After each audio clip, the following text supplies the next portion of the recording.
Cerita Syekh Abdul Qadir Jailani saat digoda setan.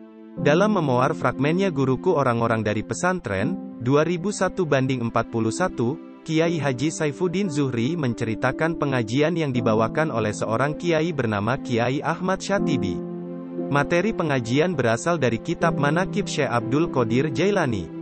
Pada kitab tersebut, Kiai Ahmad Syatibi mengisahkan bahwa suatu ketika Syekh Abdul Qadir Jailani sedang bermunajat kepada Allah Subhanahu.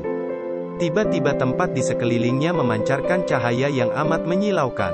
Dari cahaya tersebut datanglah suara memanggil namanya, "Hai Abdul Qadir, akulah Tuhanmu, aku datang kepadamu untuk menyatakan bahwa kini aku telah menghalalkan segala yang tadinya aku haramkan."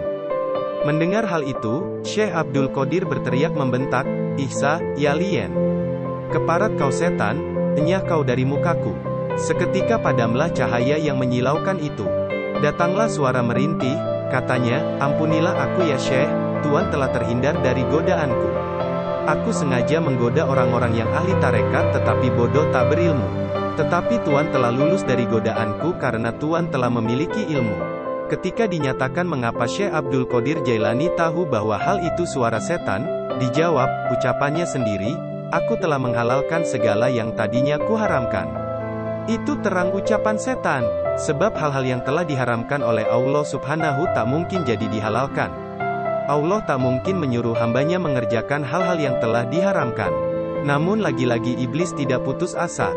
Ia tetap berusaha agar bisa menipu dan menjerumuskan Syekh Abdul Qadir Al-Jailani.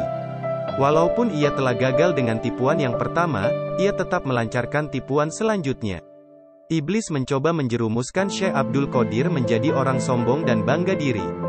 Setan kemudian berkata kepada beliau, "Wahai Abdul Qadir, engkau telah selamat dariku sebab ilmumu dengan ketetapan Tuhanmu dan sebab keahlianmu di dalam hukum-hukum keadaan-keadaanmu. Sungguh, dengan tipuan seperti tadi, aku telah berhasil menyesatkan 70 orang dari ahli tarekat, ahli tasawuf." Namun sekali lagi, Syekh Abdul Qadir gagal ditipu oleh iblis. Beliau menjawab, "Keutamaan dan anugerah hanya milik Tuhanku." Beliau tetap tawadu dan merendah. Beliau sama sekali tidak merasa bahwa keberhasilan mengalahkan setan adalah sebab beliau, akan tetapi sebab anugerah dan pertolongan Allah Subhanahu wa Ta'ala, sehingga pujian hanya milik Allah semata.